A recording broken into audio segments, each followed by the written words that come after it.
Welcome, everyone. Thank you for joining us. My name is Sarah Gannam, and I'm thrilled to be hosting this event for you, our Gator alumni, today or tonight, depending on which coast you're on.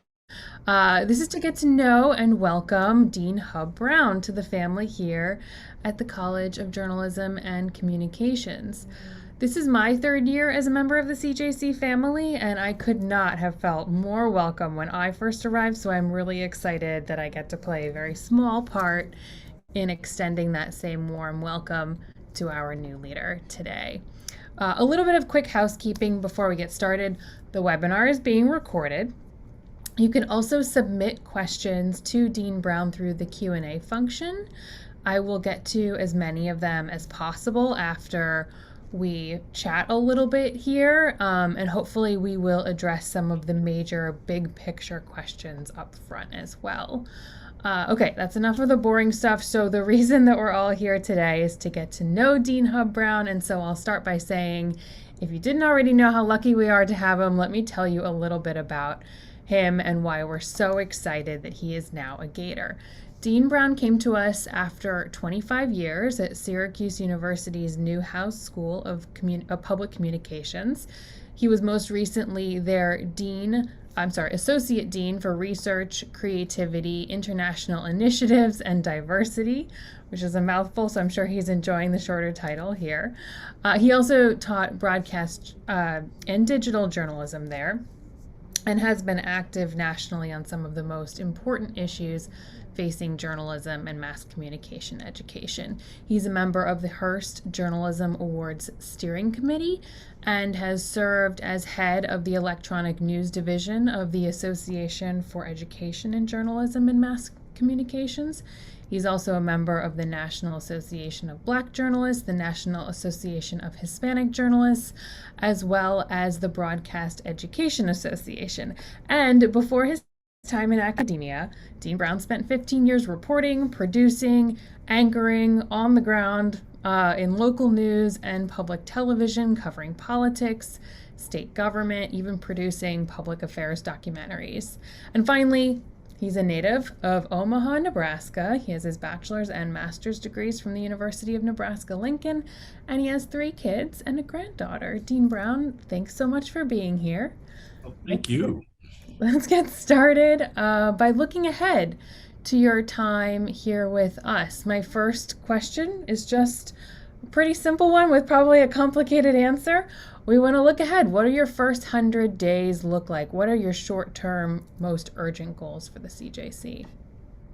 Well, Sarah, thank you, and thank everyone for joining us here. It's really an honor and a pleasure to be able to talk with you about the kinds of things that we are looking at here at CJC and what I think are the great opportunities here. This is a wonderful place, and I think that there are so many opportunities going forward for CJC because it is really well positioned as a college for the future, in large part because of its makeup of different programs, centers, departments. There's so many things here that are happening on all kinds of fronts, on the journalistic front as well as the persuasion fronts of advertising and public relations. There's a number of different things. And so there, in these first 100 days, there are often, when you first come to a place like this, there's a lot of things you already have on your agenda, and then you come and you talk to people, you get a sense of what's going on, and things get added to your agenda. And it's those conversations that are really incredibly valuable in the beginning of this process. And so one of the things I've been doing over the first 100 days has been really listening to students, faculty, and staff about the various needs of both the academic side and the side that is out producing media, producing programming through the division media properties. We have so many different assets here that are actually things that help the public to understand and to be informed. And so a lot of things around those that are going to be big priorities. We're going to be doing a lot of stuff in the near term around social, about expanding our capacity for social media listening.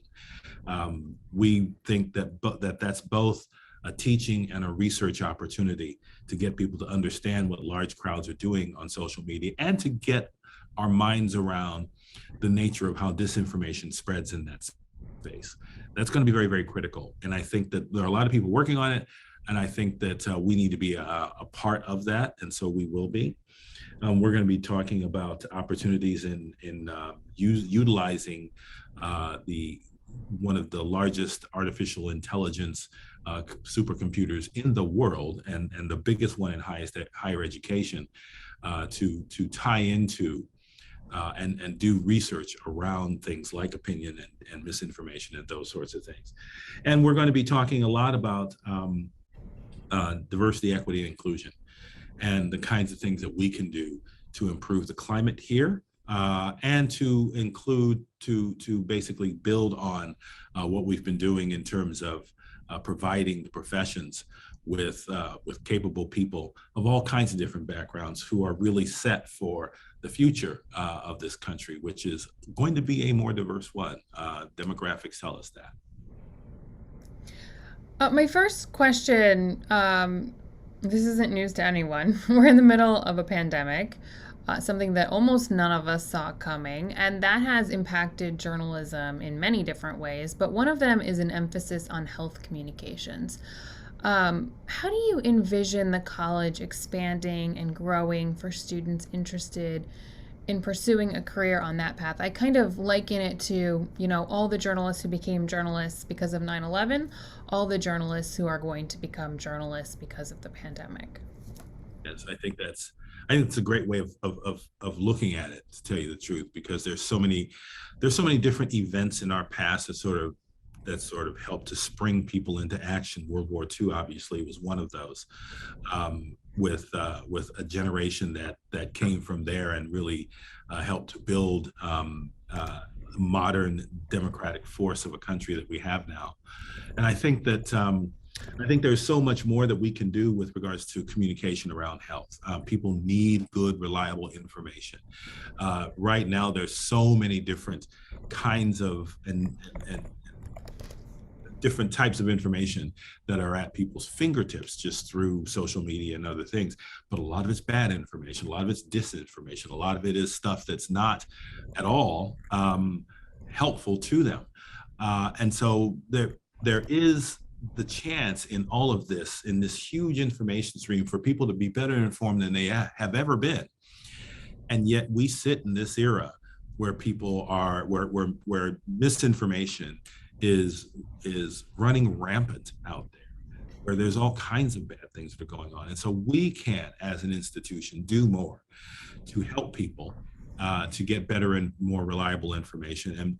And that has to do a whole lot with our Center for Public Interest Communications, which has done some campaigns around the health issues, our STEM Translational Center, which works very, very closely with people in health professions to actually make information around, technical information around health and health issues more accessible to the public. There's so many different things that we can do. And we're doing those kinds of public services in a way that really no other institution in the country is doing.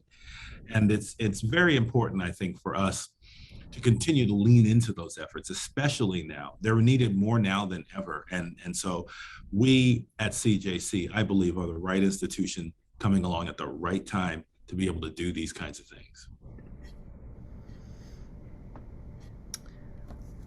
You touched on this a little bit, but colleges, newsrooms, advertising agencies alike have for years fallen short in the area of diversity and inclusion.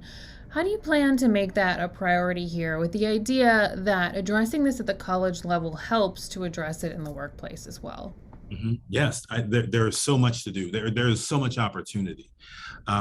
It's unfortunate to me that sometimes I think people look at this as sort of some kind of a battlefield. The whole idea of well, what is diversity, equity, and inclusion, and does it advantage some people and disadvantage others? It doesn't. I reject that notion wholeheartedly. I believe that this is not a zero-sum game. Some win and others lose. It's a positive-sum game. It's a game where everybody can win. And the reason for that is that what we will do going forward is to address number one, the critical shortage of people of color, especially in leadership positions in media, whether they are in newsrooms, for newspapers, for broadcast operations, or whether they are in advertising suites, whether they are in the boardrooms, whether they are in the leadership chain of public relations institutions out there.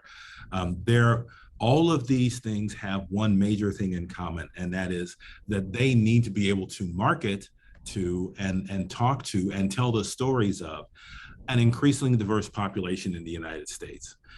It is a fact of our census reports over the years that the students who are here now, by the time they reach a little bit around mid-career, a little bit more than that, in their 40s, those present day students will be professionals in a world where there is going to be no single ethnic majority in the United States.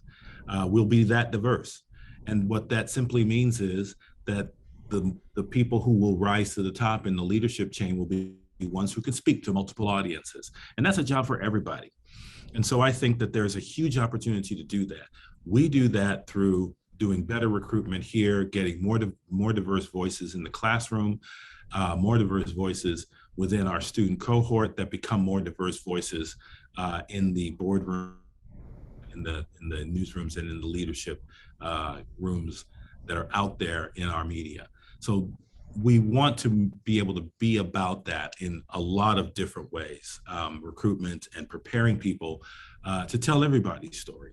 And so that's going to be a huge opportunity going forward. And that's the way I see it. And I know that's the way a lot of students are seeing it as well.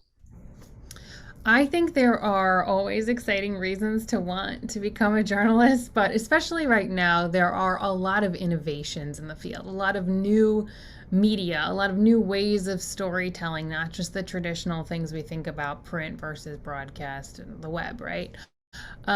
So getting that hands-on experience is so key for students. Can you talk about the immersion venues here at the CJC? Absolutely, I can. This place is unique. There are a lot of schools of journalism and mass communication. About 116 of them are accredited. I know that because I've been on the accrediting council. And in that, the number of places that have the kind of teaching hospital model that the immersion venues represent is very, very small. We have the ability here to take students out of the classroom and into places right here where they can actually do the work, where they can actually write the story, where they can decide the rundown, where they can plan the campaign, plan the advertising campaign, plan the public relations effort through our venues here. They can do those things right here at CJC, and they can get better and better at them. And the whole purpose of that is to send students out into these places, into these leadership areas, into these agencies, and know that nothing within them will surprise them at all. Not the tempo of the work, not the type of work that's expected, not the technology that's there. None of those things will surprise them, and that's because they have the opportunity to do that work here within our immersion venues, within the Innovation News Center, within the agency, within our media properties, because we're on the air every day. We're on the air right now. I mean, we have All Things Considered going on WUFT right now. So we're doing the things there. I mean, we have students who can work and write stories and do weather forecasts and the whole nine yards there. And so those kinds of real world experiences are going to set our students up to be incredibly competitive out there, not just for the first job, but for the best job, not just for the beginning, but for leadership. That's what we're looking to do. And I think that the immersion venues are really a perfect place for that to begin. Yeah, I have to say that, I kind of live in both worlds still, in the academic world and the professional journalism world. And when I hire students, and a lot of them come out of the CJC, That's it's good. actually they're right up there, if not better, than some of the professionals that I work with. A lot of them coming out of coming out of the INC with skills that surpass that of their peers that are a little bit older than them. Which brings me to my next question, which is a big congratulations to everybody. The University of Florida was recently ranked number 5 of all public universities in the country. How does that ranking? How do the college's accomplishments play into that ranking? That's a very good question, and I think that it's important to talk about a number of different things. All kinds of folks are on all different points of view around rankings, but there's just not a lot of different ways to measure all the areas of what a university does. And the U.S. News and World Report rankings are really quite thorough in that. They take a look at a lot of different criteria that allow them to come up with rankings for universities out there. There are a number of things that we do at the CJC that play extremely well into that. One of the bigger factors that goes into the rankings is student to teacher ratio. And the ratio at the University of Florida is among the best in the country. And the ratio of the student to teacher ratio within the CJC is among some of the best in journalism education. As a factor of accreditation, none of our skills classes can be larger than 20 students. And we have other classes that are smaller in size as well. And the smaller the class size, the more you can have individual contact with your professors, and the better it is for everybody. That's definitely one. The way that different parts of our organization are regarded factors into U.S. News rankings. And we have some of the top programs around the country. We have a top-rated public relations program that really does factor into those rankings, a top advertising program that really factors into U.S. News and World Report rankings. And our journalism venues help that as well. So when you look at all the different areas, we have a lot of things that sort of help our story going forward, and we're growing more of them. The U.S. News and World Report rankings do place an emphasis on quality of research that's going on out there, and research is growing here. And so I think that in so many different ways, we are helpful to the University of Florida to keep that ranking high. And I have to tell you, it's the day after the top 5 ranking, and everybody here is like back to work. We're gonna improve on that ranking. So we're gonna be a part of an even bigger story going forward. We better improve on it, because my husband went to the University of Michigan, and every year that we don't top them, I have to hear about it at dinner. So anyway, my last question, kind of a heavy one, but I need to ask it. The last 5 years have brought a total sea change for media. What seems like a saturation of fake news, alternative facts, flat out misinformation. It can be very disheartening.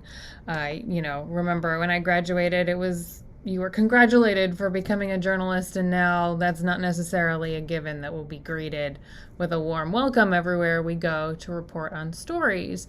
And so, how can we address that crisis in all forms of media?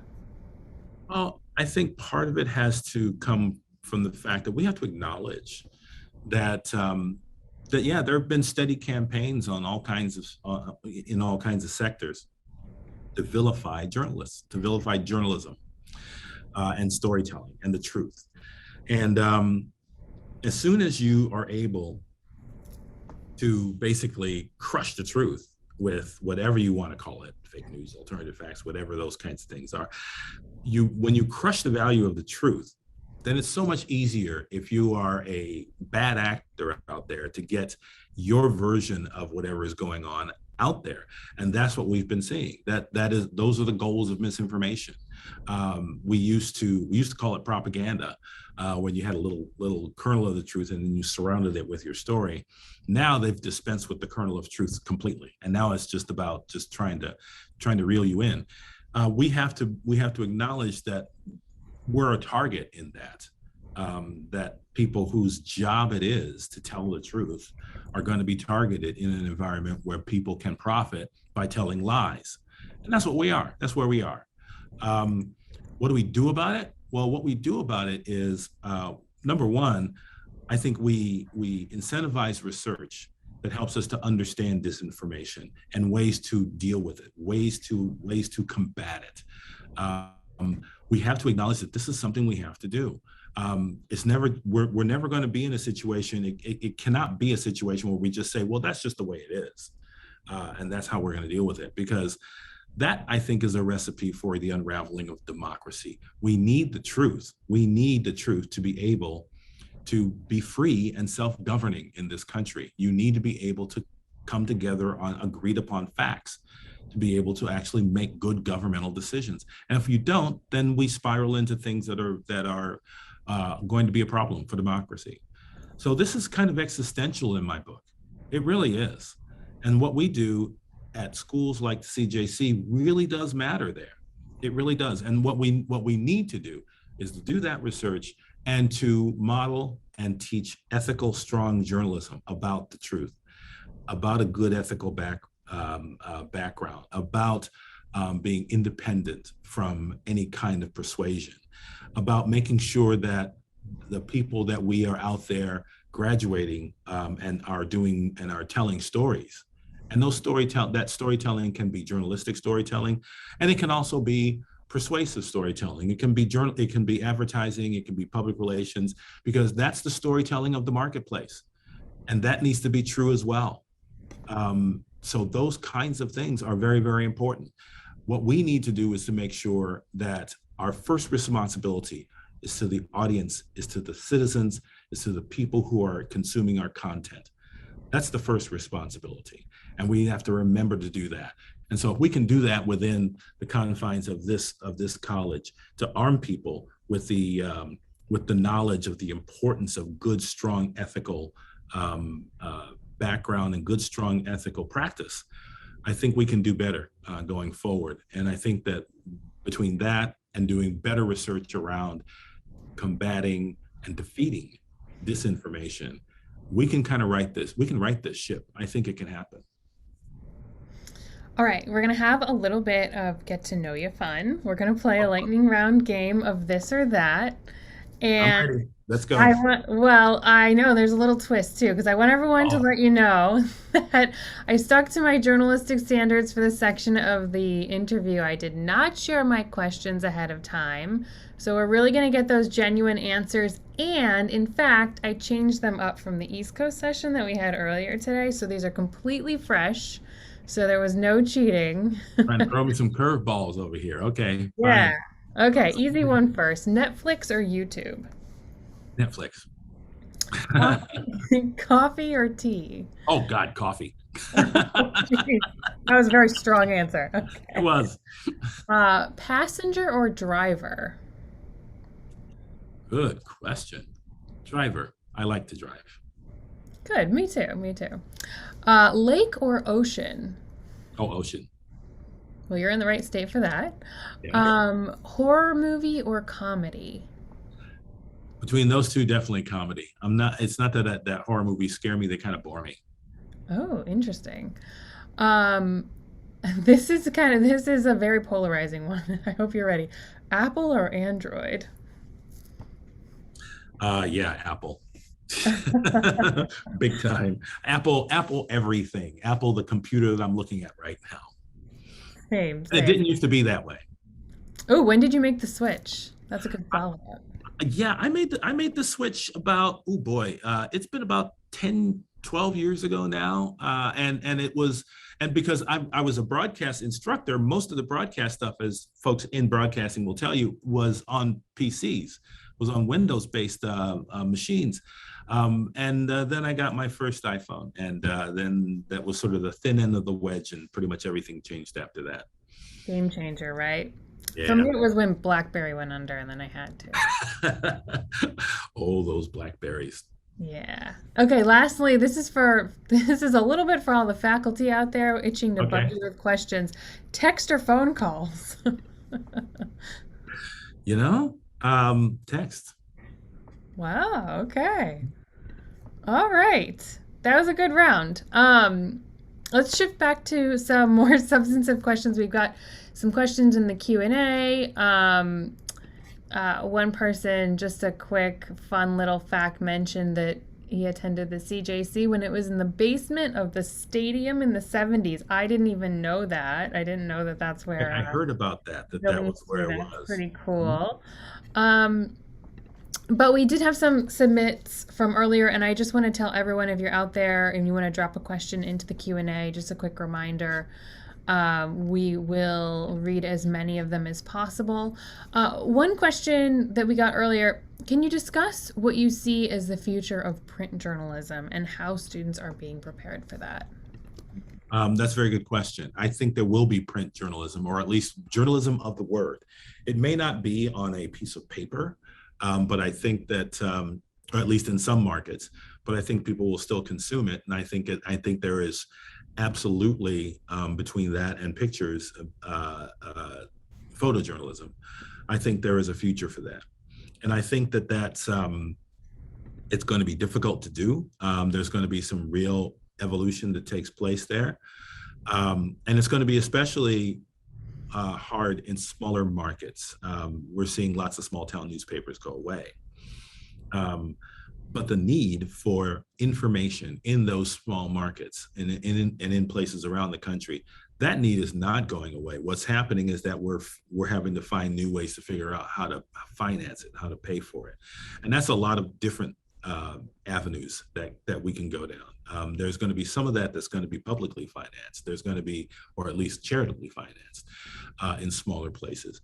In larger places, I think some of those media organizations will still survive. There's always going to be a New York Times. There's always going to be a Miami Herald. But I think that even there, that will change as well and meet people where they are. The game changers are going to be how people consume this content. And so you talked earlier about podcasting. I see lots of organizations that used to basically print newspapers getting into things around podcasting. I think there's going to be more and more different ways to actually go out there and do the news. That won't necessarily mean a printed paper, but will still be about the importance of the word. And that's going to be, I think, going forward, if we are at least open-minded about the different ways that we can actually reach audiences, I think that journalism will still survive. Daniela asks how the AI initiative at UF has impacted or will impact the college moving forward. Oh, Daniela, hello. I know Daniela. How the AI initiative will impact the college is a very important question. It already is. We're looking for people who are going to be working with artificial intelligence here, and we're going to find different ways to use AI to arrive at better messaging, to actually do investigations. One of the things that's going to happen here is that our consortium for trust in media and democracy is going to be doing a lot of work around trust and truth in media, and it's going to be using. We want to use the resources around artificial intelligence to help us get there. To investigate things, to engage in human-computer teaming around fact-finding and storytelling and verifying and all of those kinds of things. There's a lot that can be done that's powered by AI that can help us to get to a better place. And so that's one of the ways that we're going to be trying to work on that. And sooner rather than later, because we do have this tremendous artificial intelligence initiative here at the University of Florida. UF is now and will be, and the gap is going to just get even bigger, that we're just going to be the university when it comes to artificial intelligence fueled research. And so this is a place to be. I mean, if what you want to do is work in AI, come to Florida, come to Gainesville. Impressive things are happening here, not just in CJC, but in every college on this campus. On the technology front, we had a submitted question about how to teach when technology is practically changing every 3 months. Yes. Yes, technology does change. And I told in the earlier webinar the story about at the Newhouse School, at my former post, there's one office where there's a camera in there, a television camera. It's an old camera from like the 1970s, 80s. It's an RCA TK76. The thing is, oh, I don't know, about yay long. It weighs about 40 pounds. It's a real boat anchor. And it was the first electronic news, what we called electronic news gathering camera. And it only took pictures. It didn't record them. We had to have a recorder as well that weighed just as much. That was the beginnings of all of that. And now, fast forward to now, and my little Apple phone here can take better pictures by far, better audio by far.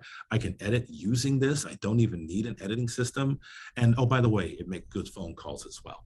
And so that change, and that's a change over years, but a lot of that change happened in the last 10. It was really quick. One of the things that we need to do here, and that we will be about, is getting students to understand the nature of change, getting students to understand that things will change over time, and that the best thing that they can do in this experience is be ready for that change. We can teach people to systems. We can teach them, how to use editing systems, or how to imagine things with all types of computerized programs, all kinds of different things as far as that's concerned. And those things will change. It's guaranteed. They will all change. And the thing that we need to do is to make sure that fundamentals are things, that they have fundamentals, that they know how to write. Because one thing that's not going to change is their need to be able to communicate clearly, to be able to write stories well, to be able to write advertisements well, to be able to write and imagine public relations campaigns and communicate those at the highest professional levels. Those things are all going to be very, very important going forward. And those don't change for the technology. It still is important. And so we will graduate leaders who know how to do that well, and who can adapt to new technologies going forward, because what we want to do is get people to understand the nature of change, and that things always will, and that it's about being agile enough to adapt to those things. I can say that I've definitely worked in newsrooms where the new students are actually coveted for their skills in the new media, because the rest of the dinosaurs didn't understand how to adapt as quickly, and so that's a really big deal. We've had a few questions about covering politics and the polarizing time that we live in politics and in media in the United States. How do we teach students to do a better job in that space? It's a very good question. I think it's as a former political reporter myself, I know the challenges that are out there now. It's a different situation from when I was doing that, when I was reporting in government, and reporting about government activities. Government itself is so much different, and there's it's so much more about the fight. It's so much more about raising money because of the fight. It's so much more about vilifying the other side. We are a long ways away from the early 1980s, when President Reagan and the House Speaker Tip O'Neill would get together and just work out the problems and then come back and get something passed. That's just not what's happening now, and I think that's tragic. But what we have to do, I think, is to figure out a way to accurately tell the story politically.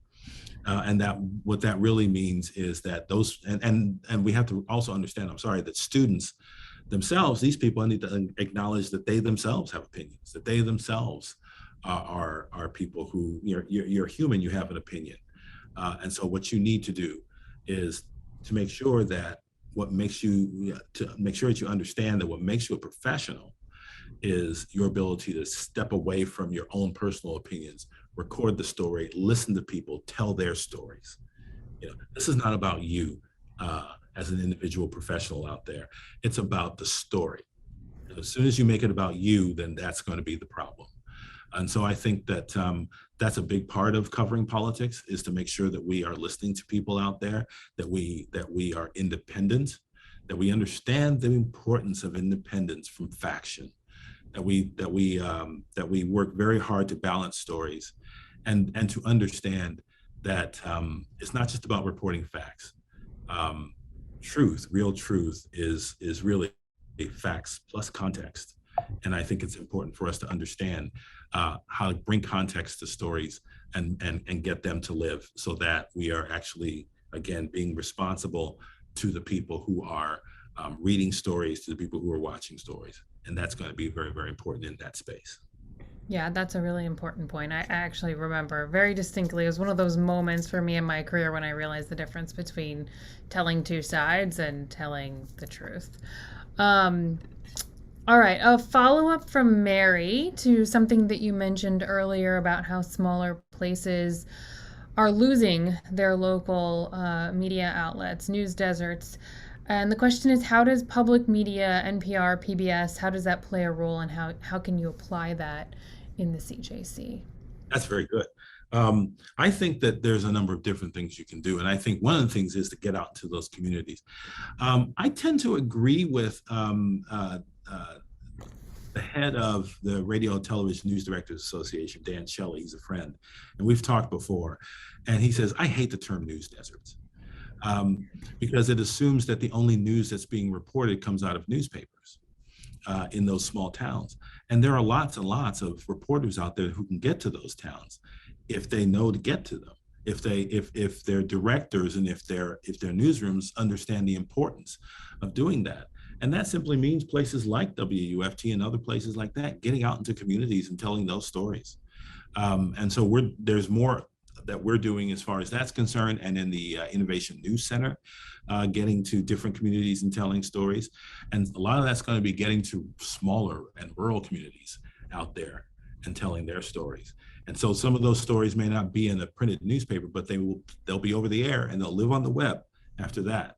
And I think it's important for us to make sure that we find all kinds of different ways to get to those audiences and to tell those stories, and to know that those are resources that we can depend on. So that's what it's going to be really about going forward. I think we could squeeze in two more. Screven says he recently toured the CJC, was blown away, impressed with the facilities, but wants to know, with UF being located in a smaller media market in terms of internships during the semester, how do you address that concern? That is a very good question. And that is a very accurate statement about where we are and what we're doing. It is a pretty small place, Gainesville, and it makes it difficult. And as difficult as it is to find different places to get internships on the journalism side, it's at least as difficult, if not more, to do so on the public relations side and on the advertising side. And so those are big concerns of mine. And one of the things that I want to make sure we do is make it possible for Gators to get all over this country with internships. And that's going to mean going to alumni, going to people and asking them, hey, do you have something in your place? Do you have something going on where you are? Is there an opportunity for an internship? Let's get together and talk about that. One of the things that I want us to do is extend that network so that when there is an internship opening in New York City, if there's an internship opening in Chicago or LA, that we know about it here in Gainesville and we can find the means to get somebody out there. One of the things that I'm going to be working to do is to try to raise money to make it easier for people for students from the CJC to be in those places, live in those places while they're doing those internships. That's going to be very, very important going forward, because it's not easy. It's not easy to do that. And it's never been easy to basically not work for a while and then actually do an internship someplace. We have to find ways to help students do that. And so wherever that may be, that's where we're going to be. We're going to be, if an advertising student sees a great opportunity right in Midtown Manhattan, we want to be able to make it easier for them to get there. And, you know, if a student wants to be able to do that in Chicago, in Los Angeles, in anywhere, we want to make sure that we can increase the opportunity for students to do that. And so that's where alumni come in.